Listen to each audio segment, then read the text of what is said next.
Hi guys! I have not been personally in a video for a little while. The seasons have changed. The heat is on. I have a scarf. Um, that's my only personal update to report. I actually really don't like being in these videos. It is hard enough to fit everything in the frame and show you all the things I want to show you without having my own face looming in the corner. But for this intro, I did just want to talk for a minute, so I thought I might as well do that in front of the camera instead of just waving my arms in front of this brown piece of canvas. Although it's not really brown, we'll talk about that. I wanted to talk a little bit about the preparatory layer I laid down for the November 2019 Beginner Painting Series video. So you'll see in the post, there will be a picture of the reference I'm working from. This is a little still life that I set up in my studio. I almost painted it from life, but I just feel like since you'll be working from a photo, I might as well work from the photo. So this is an image of metallic objects. We're still going to stick with a limited palette. My plan basically is for this month to stay in sort of this limited blue-brown palette, and we'll expand to a wider palette next month for an old master copy, if all goes according to plan. And also, whenever I say things like this in a video that I'm going to post, I'm like, why are you saying that? Anything can happen. But that's my plan as of right now. So in the last beginner painting video, we were working with burnt sienna and ultramarine. In this video, we're going to be working with raw sienna and ultramarine. It just gives, this image has a little bit of a greener cast. So working with the raw sienna and the ultramarine is sort of a smarter choice in this situation. With burnt sienna and ultramarine, the great thing about them is when you mix them together, you can get a really beautiful neutral gray. That's not going to happen with raw sienna and ultramarine.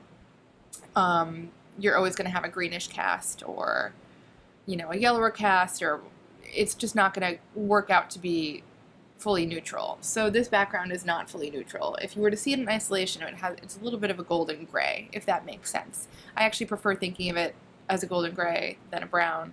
It just seems more accurate to me. So yeah, the background is raw sienna, ultramarine, and white, and also I think I put a little bit of black in there because sometimes when you're mixing ultramarine and raw sienna together, you can, I don't know if I just said there was burnt sienna in the background, but it's ultramarine and raw sienna. I apologize in advance if I make that mistake again. I'm used to saying burnt sienna in conjunction with ultramarine, so I may mess up, but just know we're working with raw sienna and ultramarine. And yeah, so I think I had a little bit of black in the background as well, and a lot of white because it's not that dark. So really what I'm trying to do is the same thing that I was thinking about when I showed you the limited palette exercise, the black and white grisaille beginner lesson that I had the video showing two ways, doing it on a white ground and on a darker ground. So this is like the version with a darker ground. And this raw sienna and ultramarine and white is sort of a unifying middle tone for this image. So basically it's going to act as sort of the middle range for a lot of these values, and we'll end up putting highlights in the background and lowlights in these metallic objects. I'll tell you now, this is a brush washer, a little brush washer, like a travel one for plein air painting. This is some sort of funnel that one would use for cooking. I rarely cook. I think I used it once to put soup in a blender that I wanted to blend, and since then it has lived in my studio as a still life object. And this is just a little, like a little cup you put cream in. I guess you'd call it a creamer. Yeah, so they're all metallic, and we'll be working on getting some of the highlights and lowlights in those metallic objects, and also the beginning of the lesson will be sort of a little bit of a fabric or drapery refresher, just because that's something that I think is really important and useful, and it's a good way to kind of get the paint moving around before you get into these sort of like smaller, more detailed, tighter things. So I think I have talked enough, and we will move on to the painting portion. My plan for right now, we'll see how it goes, is to do the fabric background in one sitting and then let that rest and then come in and do the objects. So we'll see how it goes. But I hope this wasn't too boring, but I just wanted to talk a little bit. Okay, thanks for watching, and I'll come back with the drapery part of the painting. Okay, here I am back for the drapery background. We have done drapery before, so I'm not going to, beat this into the ground. So my palette is white, raw sienna, ultramarine, black. This is a mixture of basically everything that's left over from when I was doing the background. This is ultramarine and white. This is raw sienna and white, just so I have access to those. I'll basically end up adding one to the other in different ratios. So, I'm basically for now sort of acting like the figures, these guys, I consider them figures. I'm going to act like they're not there and just sort of paint around them. I might leave a little bit of the background showing, well, actually, I'm going to leave a lot of the background showing here, but these shapes are not going to be super carefully drawn. I'm just going to sort of run the fabric down around to where I think it should end in order to still leave room for these shapes. So just so you have a sense of what I'm thinking about. So I'm going to go into my white, bring in a touch of the raw sienna, just loading up the brush, going to do a little bit of basic drawing here. There's really no reason why this image had to be vertical, but it was sort of an accident, but I thought it was kind of another excuse to do more drapery. Sorry, I was just fixing the microphone. So this shape is basically going to be the highlight on that big bit of drapery that's kind of coming down to the side, and that sort of goes like that. There's another one here, maybe a little more in this corner, but that maybe is a little bit more raw sienna. Maybe that's too much, but we will find out. So now that I have this sort of warm color on the brush, I'm going to go right into the white and just sort of load up this highlight. It's not pure white because I've got raw sienna on my brush. I always try to avoid pure white.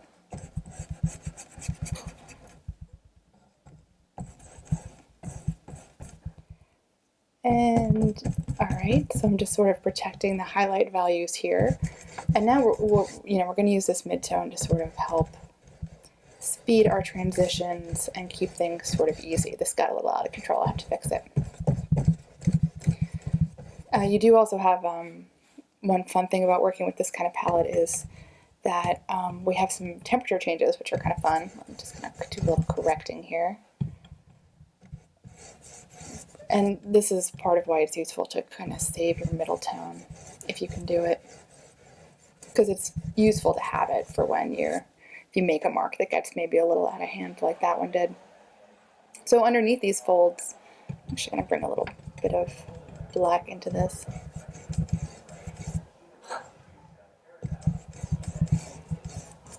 And I'm going to switch brushes, because sometimes I'm just really lazy about switching brushes, and that would have saved me a lot of time in this situation. So let me do what I should have done initially. And so down here, there's kind of a cool temperature change on the underside of these folds. The light turns really cool because of the way the light is set up in my studio. So here, this is just straight ultramarine and white, and it's mixing in with my raw sienna in that background color. And I'm going to add a little bit more over here.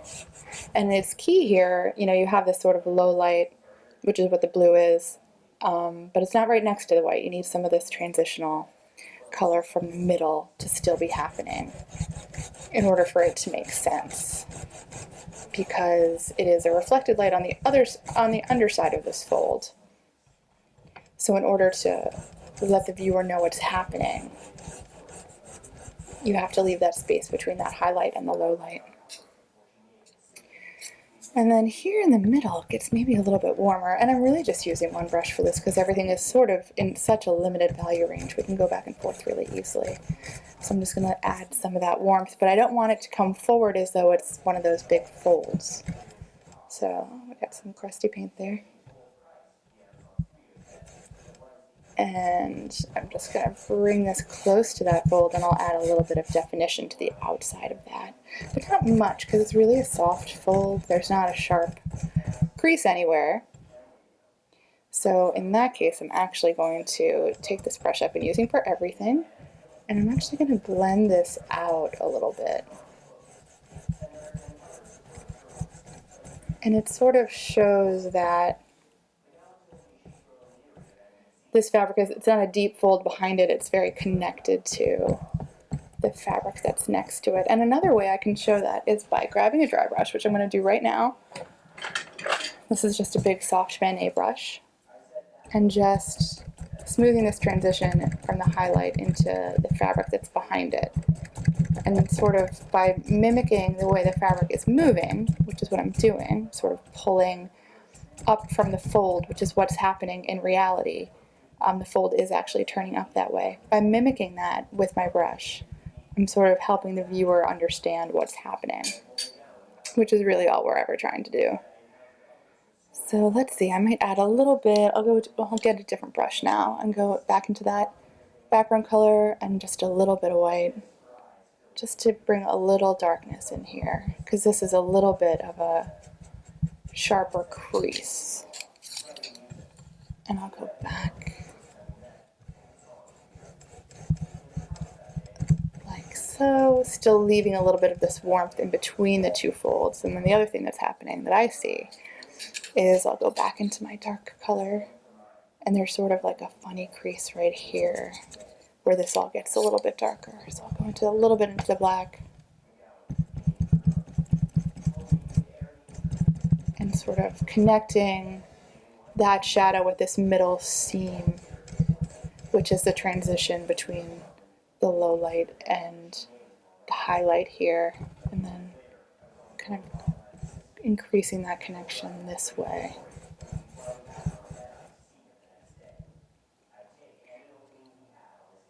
And let's see. We'll keep. Here I'm letting some of the background color breathe through a little bit. I didn't say anything there because sometimes I do have to think about what I'm doing. This is a little cool because white, when it's spread thin, will sort of inherently be a little bit cool. So I'm bringing the raw sienna and white into this mix. And it's funny, I don't know if you can tell, that's the problem with video, but for using so few colors, I'm getting a lot of variation, just depending on the thickness of the paint, how much of the paint underneath is bleeding through, all of those little things. And those are all tools in your toolbox. And this is just a funny kind of golden area up here. So I'm sort of going back and forth with my raw sienna, letting some of my brush work imply some of the creases, although I'm not working very hard at depicting those for the most part. I'm going to let some of this stay dark in this corner and just use that background color to sort of blend and create some of the wrinkles. I don't know if I said last time that every time I always have this fabric out because I'm always doing some kind of still life teaching because it's so important and so basic. But every time I have this white sheet out, I'm like, get a steamer, just steam it. But I'm sure I'll be saying that to the end of time. And I'm just doing the same thing here, which is connecting this fold in the fabric to the fabric behind it, because it's not a crease that has a lot of shadow to it. And here I'm just sort of pulling this way to sort of smooth out the light and the highlight. And I'm just bringing the light into the turn a little bit to kind of show the softness of that turn, if you see how soft that got by my doing that. And let's see, there is sort of a darker stripe up here, so I'm going to emphasize that a little bit. I just saw it happening here organically, and then I looked at the reference, and I'm like, oh yeah, that's happening. So I'm going to just bring that up a little bit, kind of connect that real background color up there to the real background color down here, because it's gotten a little light in this transition as the white and that light blue blended. So I'm just sort of retrieving the darker tone that has gotten a little bit lost. And I'll bring a little bit of this sort of over to this side too, not a ton. Just make this a little bit darker, a little bit cooler. Just on the other side of this light, and just getting some paint down also, so because I want to blend the low light out into the middle tone a little bit, and I need a little bit of wet paint on the other side of the blue to blend it out in a way that you don't get that that feathering that I think I talked about last time.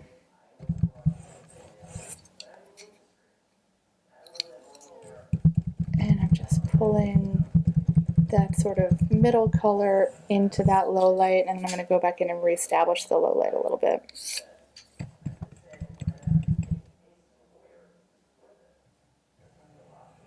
Like so. And now kind of bring in a little bit more of the dark here, just a little bit more up at the top.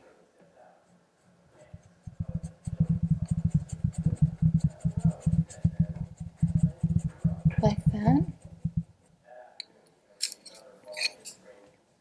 I'm just using a soft brush to sort of blend out that little bit of shadow I just added there. And I'll blend this out a little bit too. And here, what I'm doing here is I'm blending the dark side into the transition color.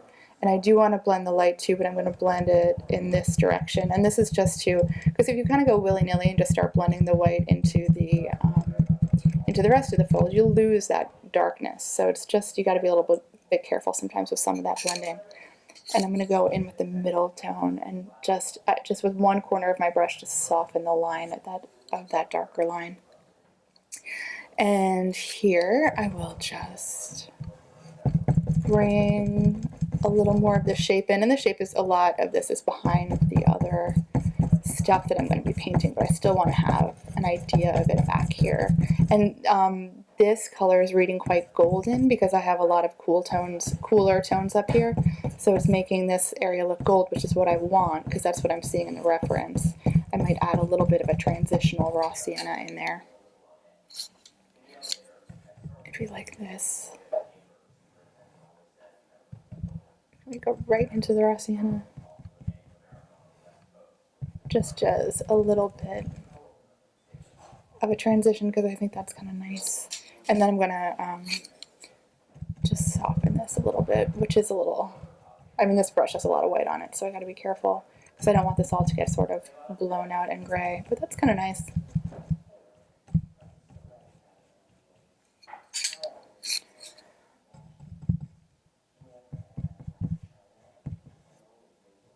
And that's pretty good, and a lot of this is in shadow, so now I'm just going to think about maybe a horizon line here, which sort of like blends up a little bit. And I'm not going to give too much detail about this area because this is where all of those things in the foreground are going to be. But I will sort of, I think I'll blend this up a little bit, maybe do a little bit of, add a little bit of the warmth like I was just doing, just as a transition. And then I'll bring the middle color back in. So you can see here, this is like kind of just stripey, because a lot of this transition is going to be implied through the brushwork and through the subtlety of the value changes. And now I'm just going to go back into that middle color, which will not, there will not be enough for the next phase of the painting, which is a shame, and I should have planned better. But I think by then I'll be okay, because a lot of times, you know, if you're going to add shapes on top of something like this, you're going to end up correcting some of the fabric around it, which is totally fine.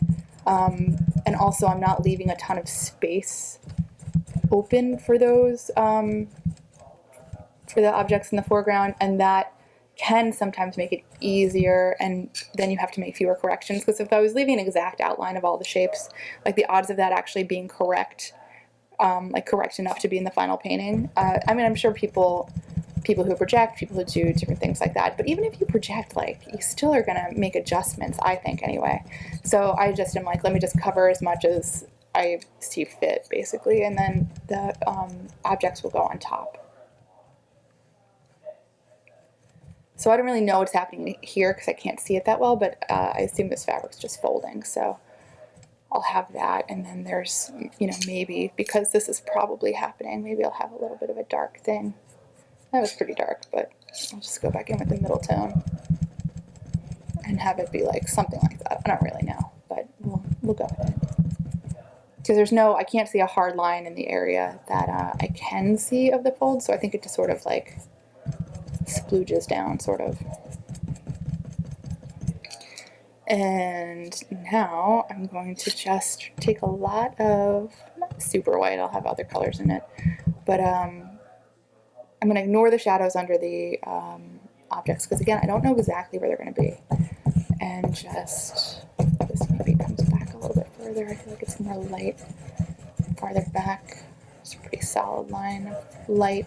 So that here, down here, I'm actually going to sort of like just leave some areas in between those, some of the little folds that are happening down here. There's not a whole lot of movement in the drapery down here, but you know, I'll just give a little implication of some of it. And also I see the shadows on the fabric down here being much cooler than they are in the background, which is always interesting how that happens. So, and again, it's because of the light. I have different like warm and cool light in my studio for just things like this, because it really can help new students see start to see temperature when you have these kind of blue and brown lights being cast on a white fabric. It's a good sort of, I mean, I think it's a good sort of introduction.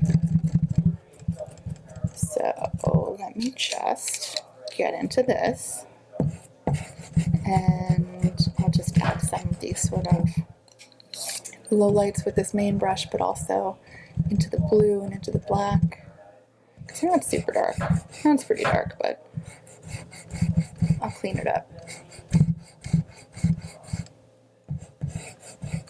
And the light is on this side, so I'm going to just sort of create these little mounds. And some of the detail of this will have to wait for the objects coming in. That will do for now, I think. Same here, just bring in some of that light.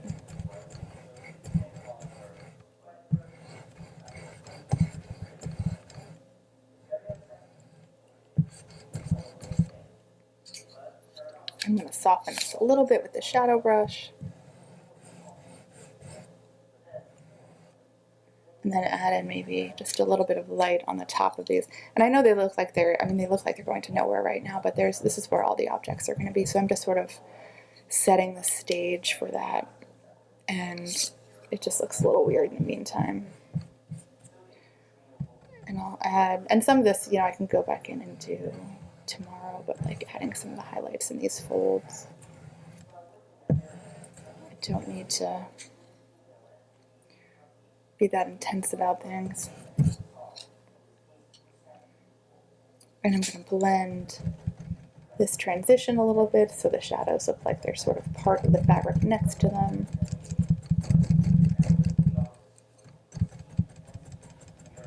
Like so.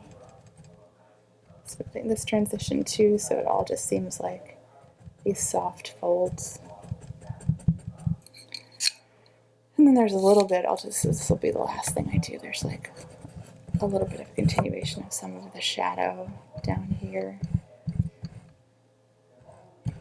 And the rest of the shadows I will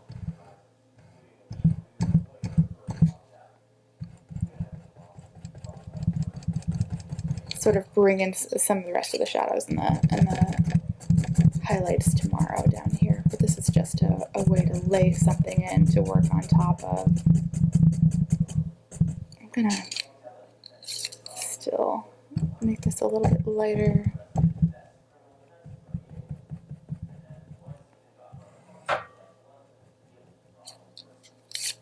And just correcting some shapes here. Okay, yeah, I think that'll probably do it. I'm going to correct this a little bit too. And then we will be all set to sort of start the main show. I might make this make a little more sense. I gotta stop. This is, I mean, how many times do I do this when I'm like, and we're done? But yeah, I'll just sort of blend this up a little bit. This is all going to be blocked. It just, you know, I'm just like, oh, it should all make sense immediately. But this is a good lesson because sometimes it can't, because I don't know what's going on back here, because it's all going to be blocked anyway. So, important lessons.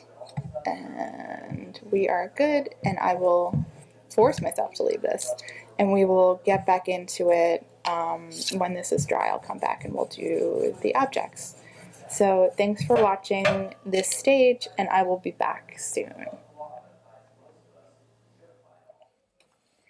Hello again. I'm back with the main body of this month's beginner painting lesson.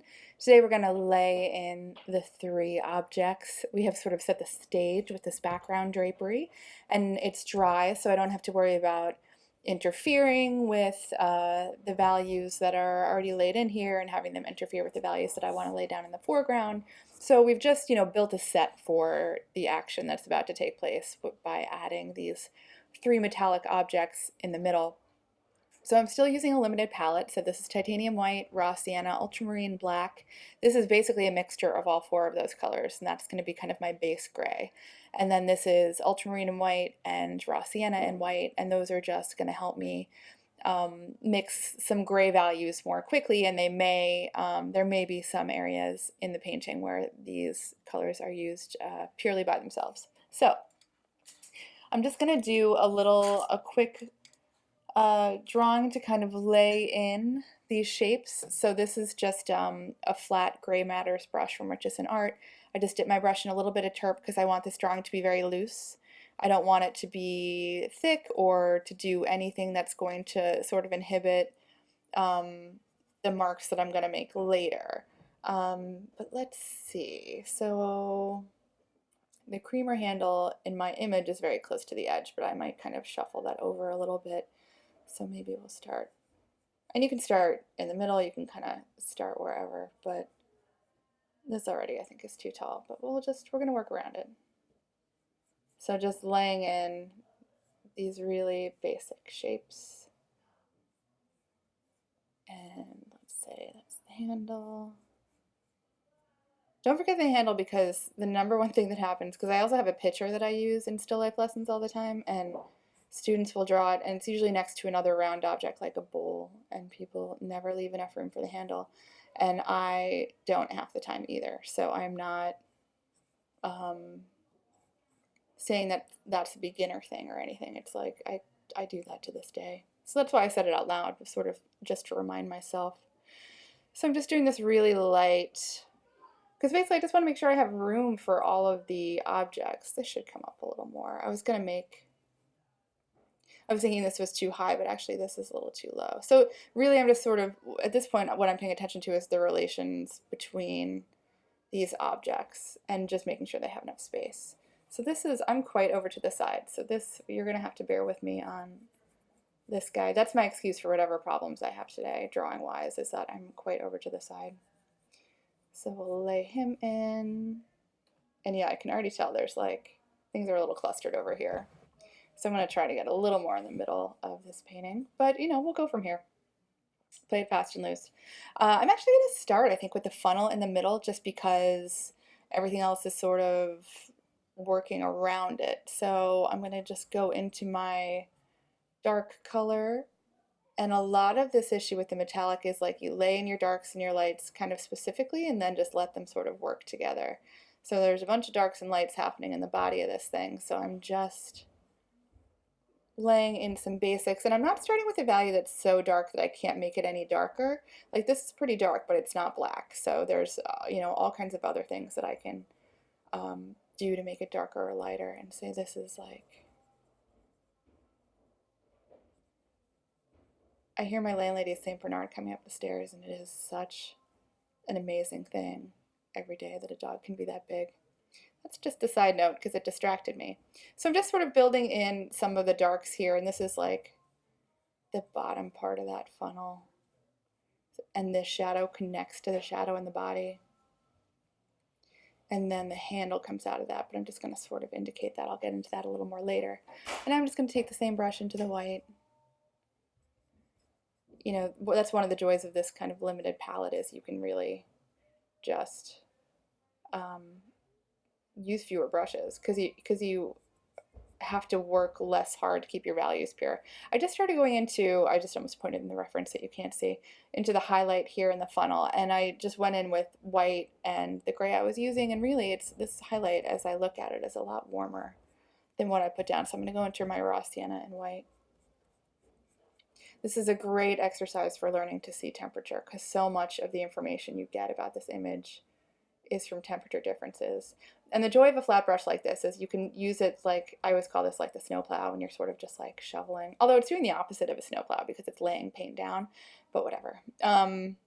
You can use it in that sort of like flat way, but if you use a straight flat brush like this in a sort of up and down way like this, you can get a really surprisingly fine line. And so it makes it super, super versatile. And it's one of the reasons why I use flat brushes a lot, a lot. And here I'm just laying in some of the lighter values underneath the funnel in that little, like, I don't know what that is, like a funnel extension that you would rest on top of your blender, like I did that one time I actually used it with the soup when I was trying to pretend like I did stuff like that, but I really don't. My kitchen's very tiny. And let's see, there's a big dark stripe here, so I'm going to leave space for that and I'll go back in with it. And there's like more darkness here too. So I'm just going to sort of blend this around a little bit. And I might also, one thing about this flat brush is that sometimes it's not the greatest thing to use to kind of correct a rounded edge, which is what I'm about to do, but yet I'm still going to try to do it with this brush. And adding a little bit of the cool tone that I'm seeing down there. So now I'm going to take, let's see, I want a smaller brush for that dark line that I'm seeing, but maybe a flat brush, maybe not, maybe a little round brush. We'll use this little round brush. I'm just going to get right into the black and mix it in with a little bit of that sort of darker color I already have. And this is the shadow of the handle that I'm laying in. And you can see that now I've gotten into like the real darks, and that's quite different than the value I was initially laying down. And there's a real dark here, like so. Move that around a little bit. And then I'm going to kind of connect the outside of this kind of into that dark a little bit. Yeah, that's pretty good. And now I'm going to let some of the background color that's already been painted and is dry, I'm going to let that kind of exist and help use that as kind of a connector between these dark and light colors. This dark color has sort of a fuzzy border, a fuzzy edge. And I'm going to grab a dry brush, and this is one of my round Richardson brushes, and just kind of squirm this around.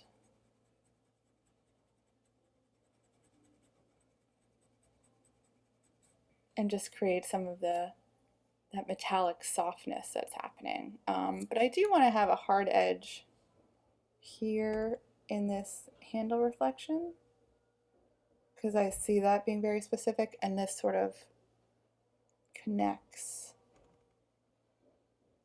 along the bottom here. So I'm going to bring that along. And now while I'm sort of hanging out here, I'll deal with the handle. So this is getting to the gray and the black, and maybe a little more into the black. Have this kind of, this dark part does not encompass the entire handle, but it's part of it. And then I'll just go into a little more of the gray so it's not quite so dark. And I think I want a flat brush to make this turn, but I might be able to do it. I'm just going to go into the white and sort of make that turn. I'd like that to be warmer. It's quite cool. So I'm going to go into my raw sienna. That's better. And then I'll just sort of, I do want a flat brush for this. Sometimes I'm just like, no, I can do it, but why make it harder for yourself? I ask myself every day as I make things harder for myself. Okay, so this is just a mix of sort of all of what's up here. I'm just going to pull this handle out and meet down here. Bring in a highlight. not quite. Well, yeah. So there's sort of a highlight across the top of this. And then there's also low lights. So I'm going to just pull this across and leave that sort of being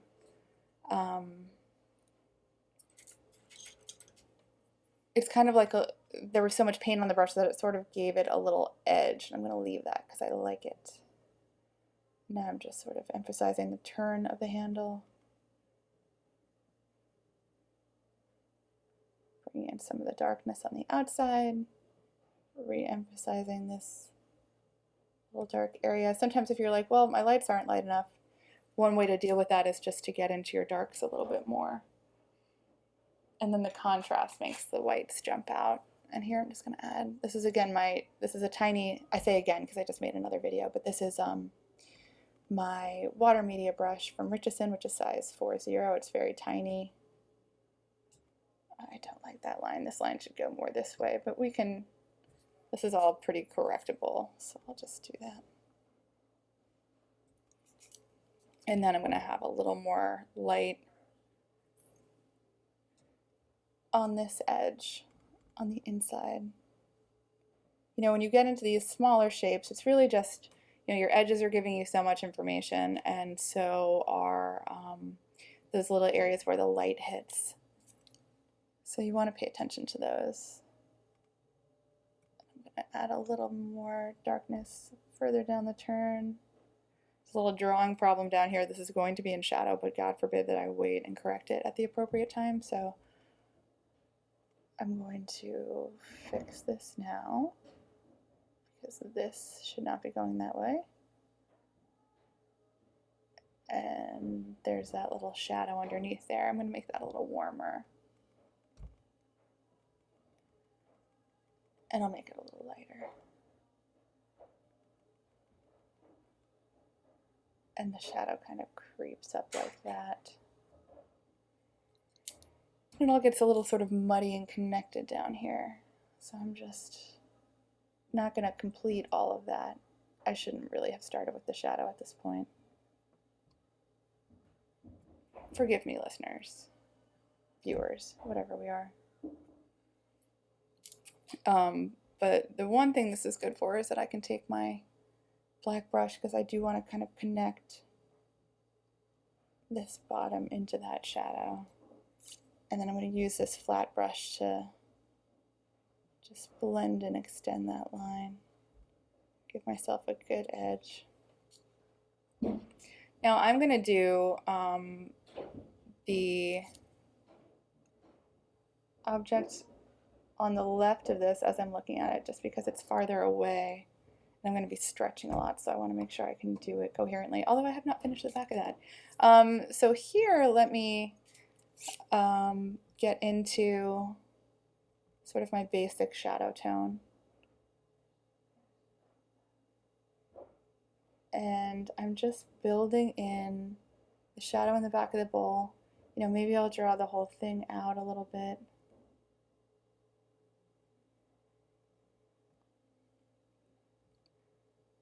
Should be a little wider than that. Very common with this kind of ellipse situation to need to make corrections as you do it. I mean, at least I hope it's common because I always have to do it. And I'm just going to widen this circle a little bit to make a little more sense. And I can fix all of this as I need to. I'm going to bring some, see, so when you look at the highlights on the back of this funnel, there's sort of a striping that happens. So don't disregard that just because you're like, oh, it's round. And so many times with this shape, people just want to fill it in like it's a little football. But think about how the light is going. The lighting is going into this funnel. So you might want to think about using your brush in the same like directionality as the light is going. That's actually something I talk with students about a lot, and it's really just another tool to, aside from color and value, to show your viewer what's happening in your painting with your objects or with whatever your painting is. I'm going to just add a little darkness on the outside of the handle. And then there's some there too. This is actually kind of a dark area. Just squish it around a little bit.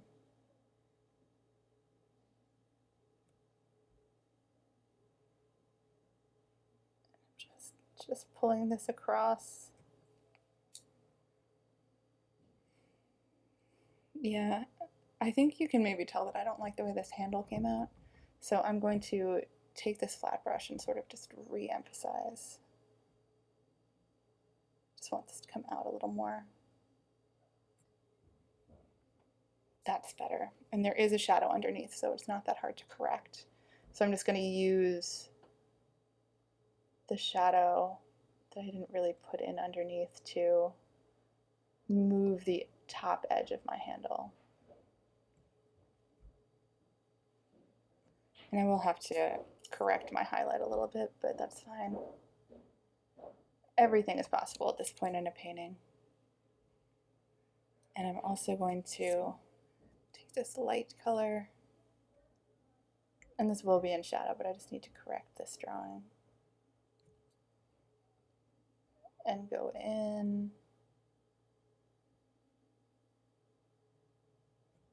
with this highlight.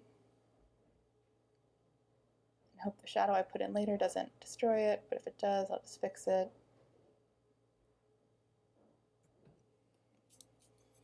Relatively simple. Just gonna make this a little wider down here, so the connection makes sense. And then just add a little warmth for this shadow underneath here, which we'll really get into later.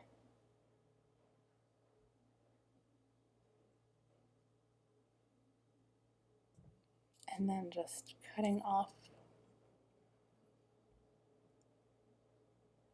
this edge. Okay, that's fair enough. I'm just going to gray this out a little bit in here. And then I'm going to take, what am I going to take? I'm going to take a different brush. This is a little filbert, and this is just my raw sienna and white, and I'm going to use this for my lightest lights on the inside of the bowl. And you can still do that like striping. You know, if you run it a little bit into the color next to it, you'll get sort of a natural transition, and then you can go back in again and just re-emphasize your light. It's really very simple once you have the hang of how to build something like this. If you think of it three-dimensionally. And I'm going to do, this isn't going to be as light, but I'm going to make this a little bit lighter and then blend it.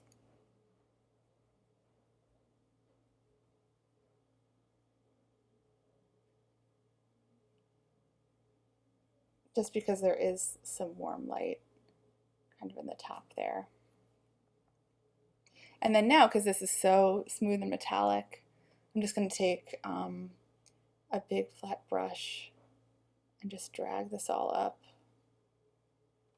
And you can, I'm just going to drag it down to, well actually first let me go back in because I didn't really bring my highlights to the edge, so I'm going to bring them down.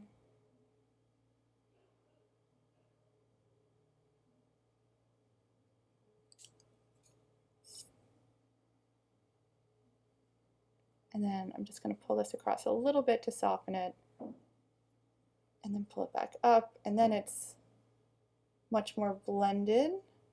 But I do want to go in and just re-emphasize the raw sienna a little bit, because you lose a little bit of those subtle value changes when you do that, even though you do get that nice softening.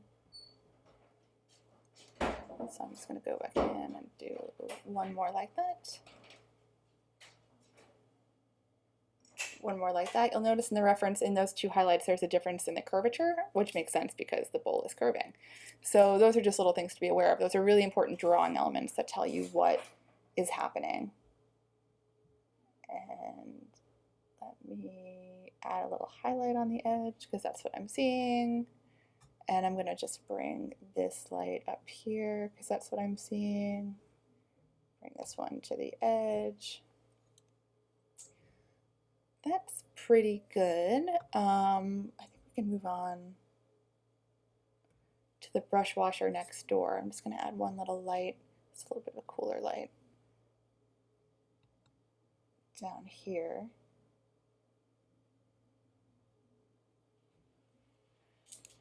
And let's see, the other thing I want to do is take my other small brush and build this rim a little bit because it goes outside of where I have it. And I'm going to grab this filbert from from Princeton, and just sort of imply the continuation of this.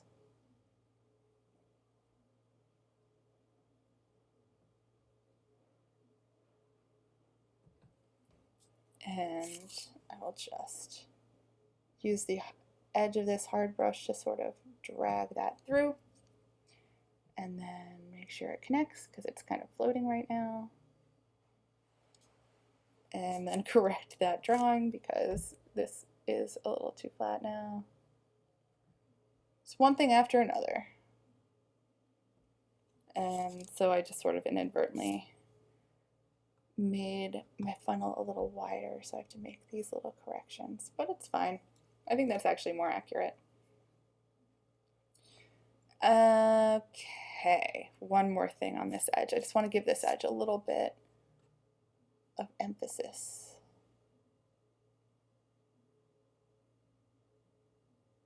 Like so. And then maybe a little bit of that down here as well. And then a little bit of the warmth, even if it's dark, a little bit more warmth down here. And then a tiny, tiny, tiny bit of light on this edge. And then we're ready to move on to the brush washer next door. And this is, there's a lot of like funny little accessories on this thing because of the way the lid has to snap on. But beyond that, it's just a cylinder, so don't be too intimidated by its shape. I don't know if you would be intimidated specifically. That is perhaps a dramatic word for what you would feel, but you know what I mean.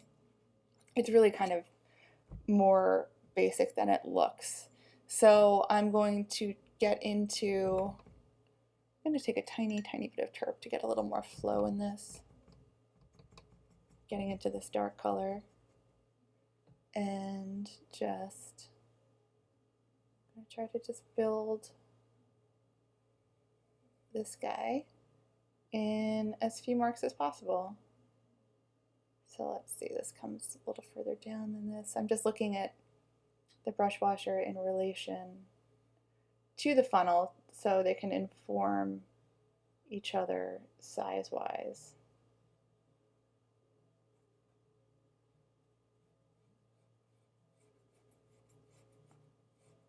Just giving myself some boundaries. So let's see, the top is something like that.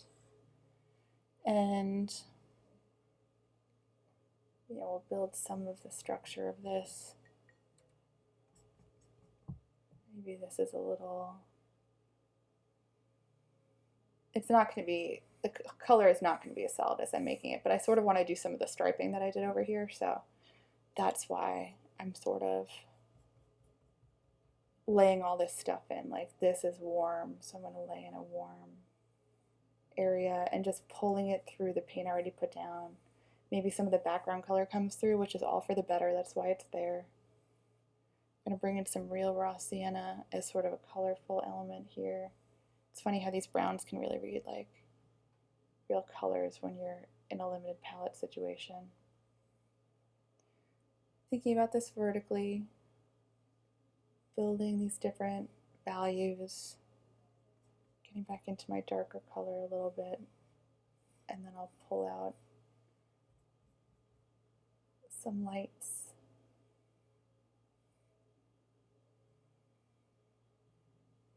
Like so. And there's more dark at the bottom, so I can go in with I can go in this way.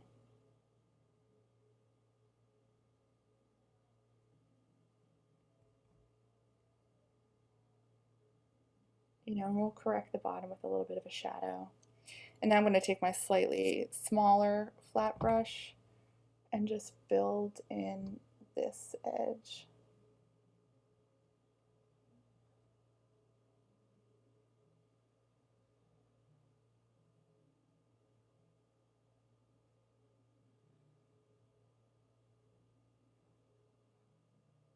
And a lot of that is going to be defined by highlights, but in the meantime, and I'll just sort of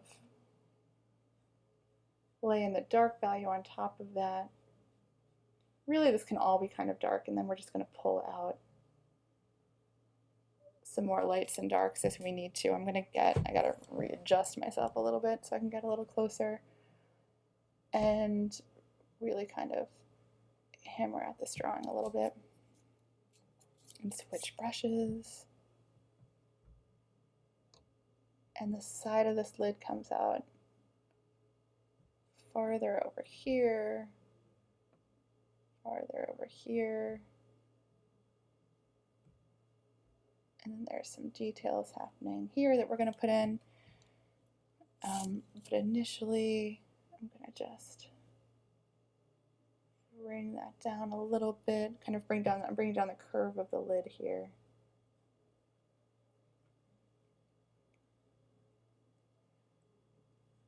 And sort of softening. I'm going to take that brush that I used as my dry brush before. I'm just sort of dragging through all of these vertical lines I just made with the horizontal line. But I'm going to go back with the horizontals because I don't want everything to be so super soft and blendy. You know, I want to have brush strokes and all that good stuff happening. Just bring some light in on that side. And so now here, what I can think about, here's a tiny brush with some white on it. You know, it's not hard to build in the edge of this lid. I don't even have to show all of it, but maybe I will. And I'll take a slightly less light brush and just connect to that. And I'm going to do that on the top too, just sort of soften that white mark a little bit. Just reading in these little details. Here's a real dark. Bring that in. Kind of on top of that light. Sorry, with this detail stuff on this far side of the canvas, it is hard for me to keep my face out of this. But I'm working on it. Trust me, I don't want to see it either. Not in this context. And now I'm just going to fix this edge because this little lip that comes over I think is important, so I want to make sure it's fully drawn in. Same over here. And we'll turn this corner.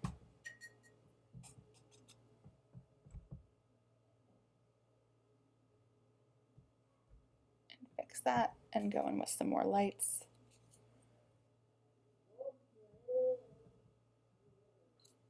So maybe we'll do a real light here, where this bright highlight is.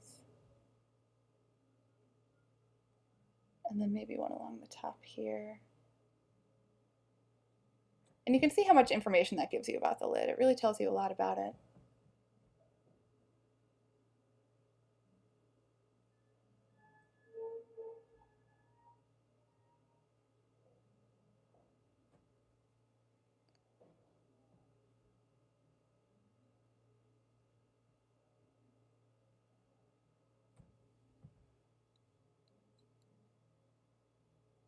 And I'm just going to bring in a little bit more dark. Basically what I'm doing here is I'm just picking out, I've laid in a lot of the middle values, so now it's just about laying in the lightest lights and the darkest darks. There's one of the darkest darks.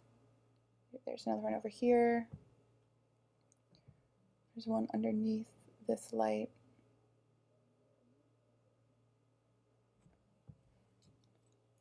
And let's see. I'm going to just take this bigger brush to the raw sienna, the white. This brush has all kinds of things on it. And I'm just going to build in this sort of lever on the side. This catch or whatever it is. And really a lot of the information about that catch is going to be given by the shadows around it. So here is one of them.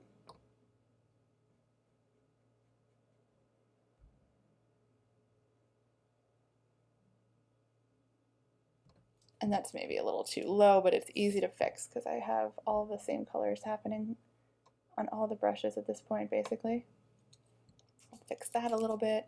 And now maybe I will add some of the, well, first I'll add a low light, like this little thing up here. You know, you can just pick these little moments of specificity. I gotta be careful, I keep resting my hand around there. Not a great idea. And I'm actually, while I have this tiny brush in my hand, I'm going to add a little bit of this that's happening on the side. I'm going to go do that more with the gray than the black, I think, because the black looks like a strange silhouette when you do it that way. And the gray is still pretty dark.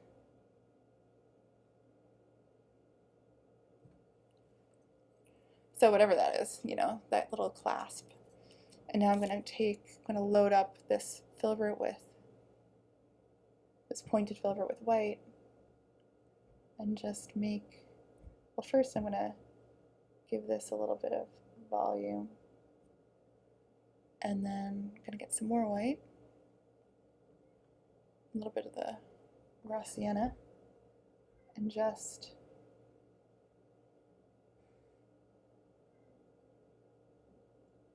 drag that connection down, and then I will drag this connection down.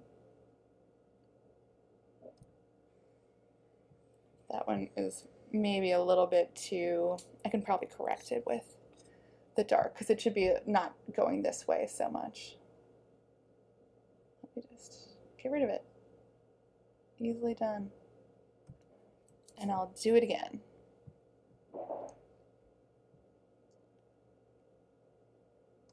That's much better. And now there's like, I think this is important, there's like a little shadow behind here. And that shows that this little wire thing isn't actually resting on the lid, it's a little apart from it. And then there's some shadow happening here.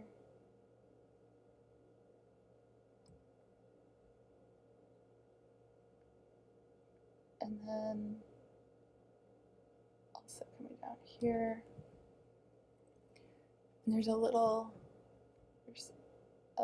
light here, gives some dimension to that wire, but I don't want it to look too stripy, so I'm actually gonna maybe go through that with the filbert again, but let it blend, like not have it be so super bright.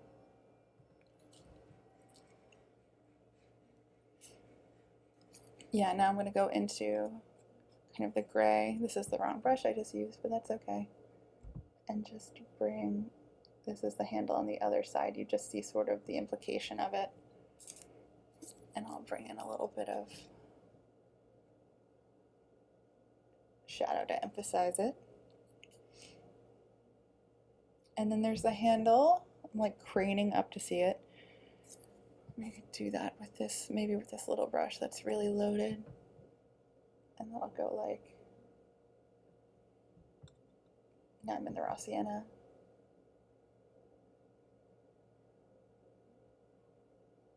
And there's just like a highlight here, and then it basically turns dark. And it really starts pretty dark right there.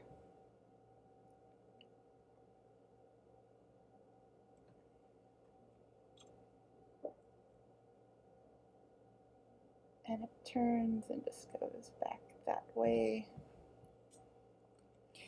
And I'm actually going to take a little bit of all of this, which is a little bit related to the background color, and just cut that off a little bit so it's a little bit narrower and a little separate from the funnel. And now I will just go in with a little bit of more emphatic dark on that corner, just a little bit, just using the edge of this flat brush.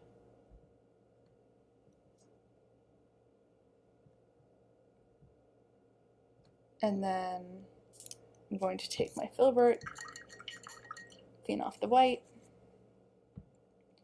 Go into the black, give myself a proper edge.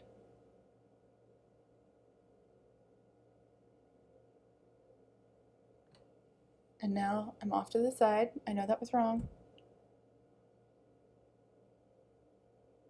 And now I'm just going to cut that off a little because it's too wide. So I'm in just with the big basic brush I've been using, and I'm just gonna use the corner of it, drag the corner through, clean it up.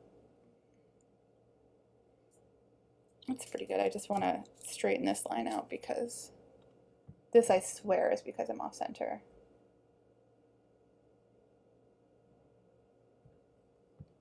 Okay, now just the creamer, and I think we're pretty good to go. I'm just going to do, again, I announced we're moving on, and I immediately see something to do over here. Just adding a little bit of that detail. Okay, the creamer is super easy. I'm going to go into my dark color and just do some of the striping that I've been doing. We'll go in with the different values and let it all mix. But for now, I want to honor this zigzag that's happening here. So I'm just making a little note to myself about that. Letting the values sort of do what they do. I'm actually gonna just paint this whole top in kind of dark, and then I'll do the striping that I did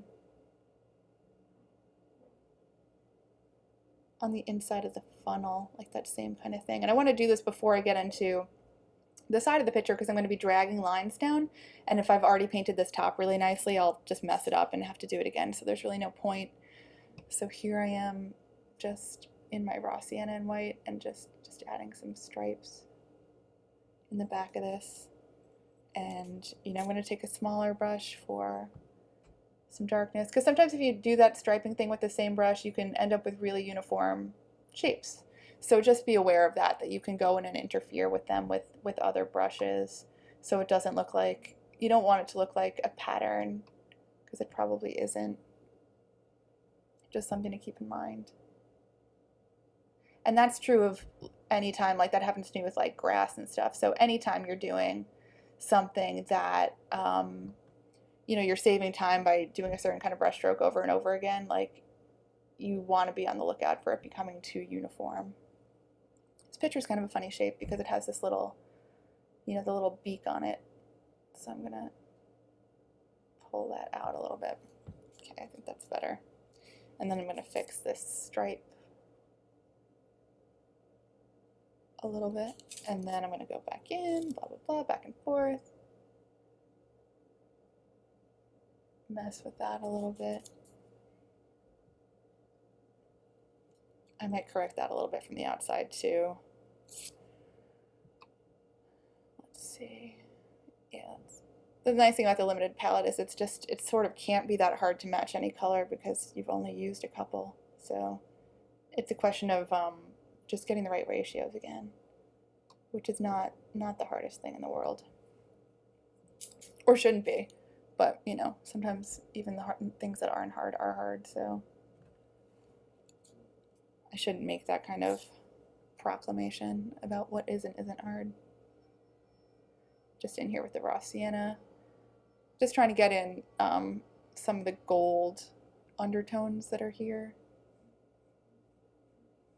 and that'll look kind of bold because we've had so much gray happening.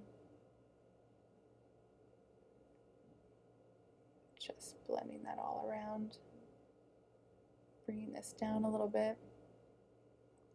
And there's sort of a great light loop over here, which is fun. So I just sort of painted the negative space of it, which is fun. And you can see we are starting to have a real creamer here. And now I'm going to get into the white because there's just like a little shadow. And oh, that's too light. Getting into more darkness. And I'll have to do a little drawing correction here. Not surprising. Those first drawings when you first start painting are just, I'm not married to them, is all I'm saying.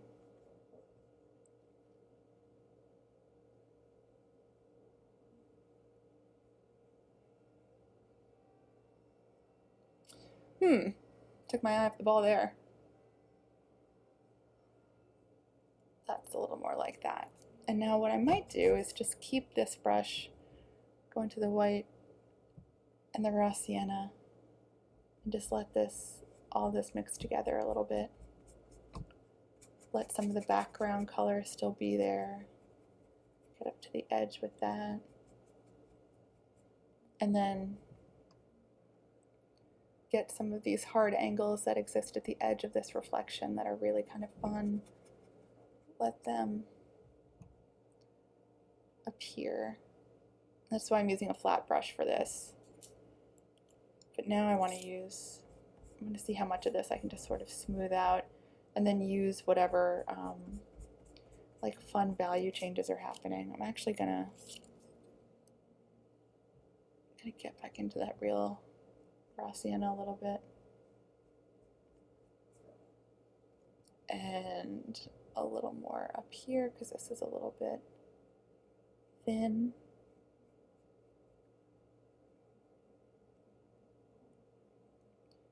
This is not quite so hard, so I'll bring this down a little bit, letting this kind of blending happen. I'm going to blend a little down here because this is softer. This is quite hard, but this is softer in real life. And then maybe I will just for fun, do a little bit of a swoop here with a little more gold to just sort of emphasize that little shadowy area on the bottom.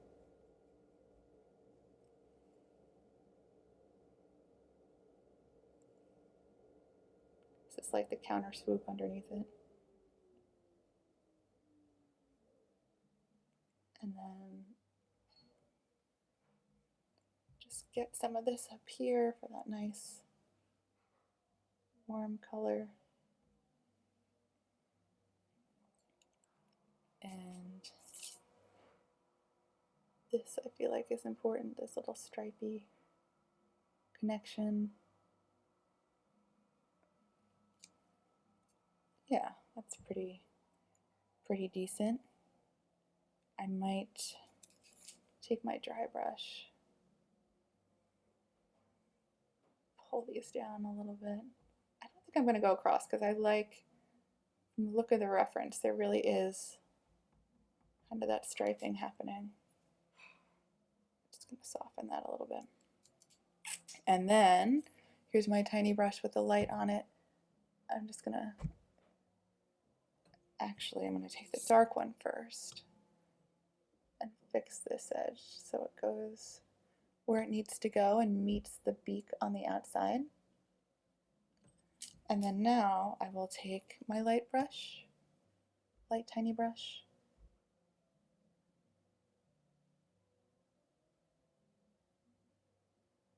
and just give myself an edge here. It's not straight across. I mean, the light isn't straight across. So I might actually break up a little more of it. And then I also might take my filbert, because I don't want this to be super light, but just add a few more value changes in here. There's kind of a lot going on here.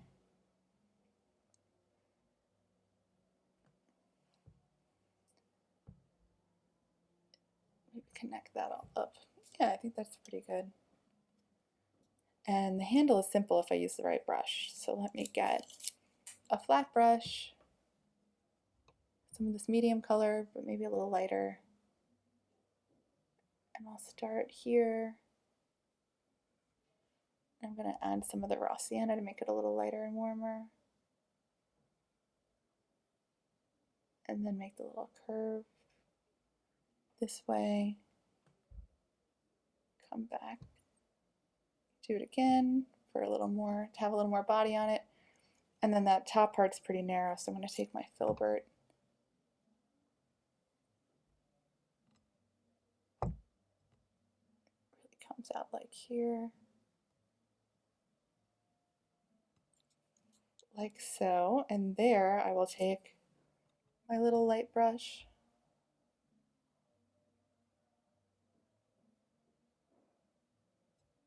like so. Make that turn. Make this turn. Actually, it's a little more like that, but this is easy to fix. You can see that being more gold too. I'm actually going to go into my raw sienna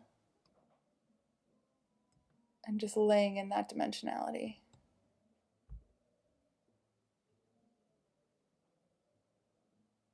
And let that turn go down. I'm going to take my small dark brush and give this an outside edge.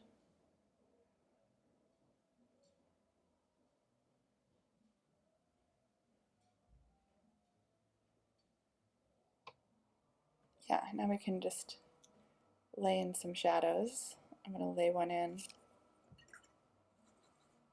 on the bottom of the creamer.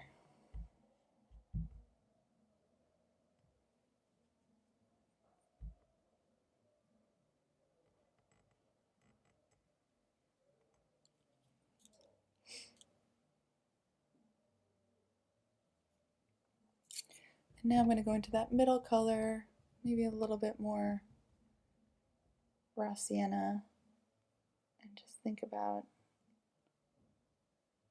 the shadows that are happening. This is actually the darkest area of shadow, I think. So I'm going to take, because it's also sort of like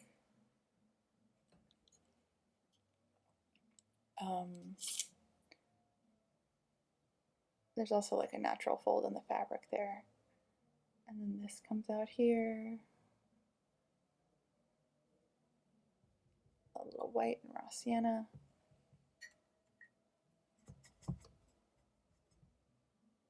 Just to build in some of those ripples.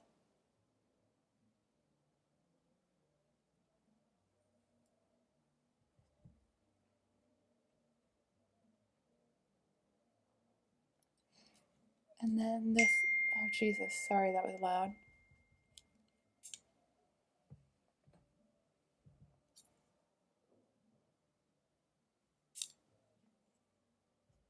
And that was from my mom, that text, so there will be more, so that means I gotta wrap it up.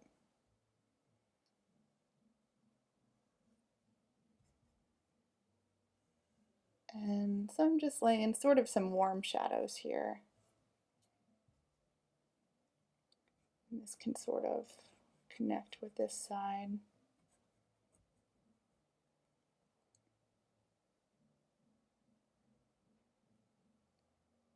And again, this warmer, oops, I ran into my,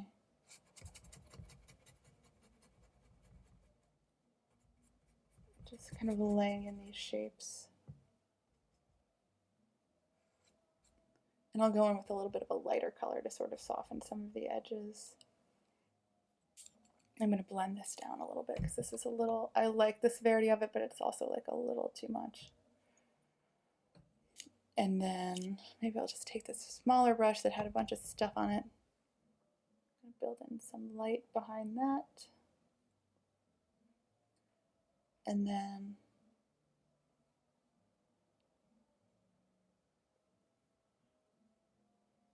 I don't want this to be super light, but I do want it to be like a little bit of a connection.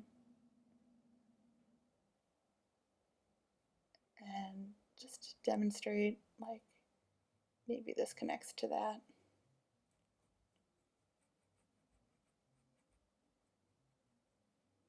And this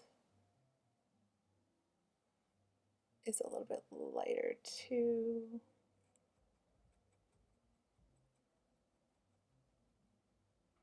these shadows aren't super separate, but they're not super connected, so just trying to figure that out.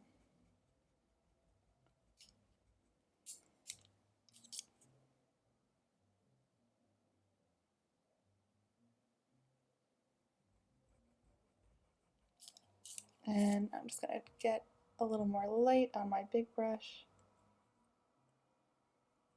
And we are pretty good to go.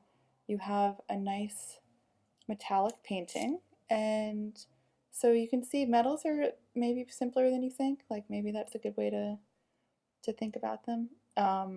it's just value next to value. I mean, that's everything, but in metallics, sometimes there's a lot of sort of striping and simple shapes in them that can help you see all of that value and the little temperature changes. And they're really useful exercises, working with these metallic objects. So I hope that was helpful. I'll post the reference in the post and post the reference in the post. I will put it underneath the post, and you guys can tell me if this was useful, if there's anything else you want to see. My plan, well, I always am like, whenever I'm going to say my plan for the next lesson, I'm like, you don't do it. You don't know what's going to happen, including I just might have a better idea. But I actually, next month, I was thinking we would do one of my favorite exercises that I do with new painters, not to build it up too much. But yeah, so this has been really fun. I really enjoyed doing this. So I hope it was helpful for you guys, and I'll see you next month.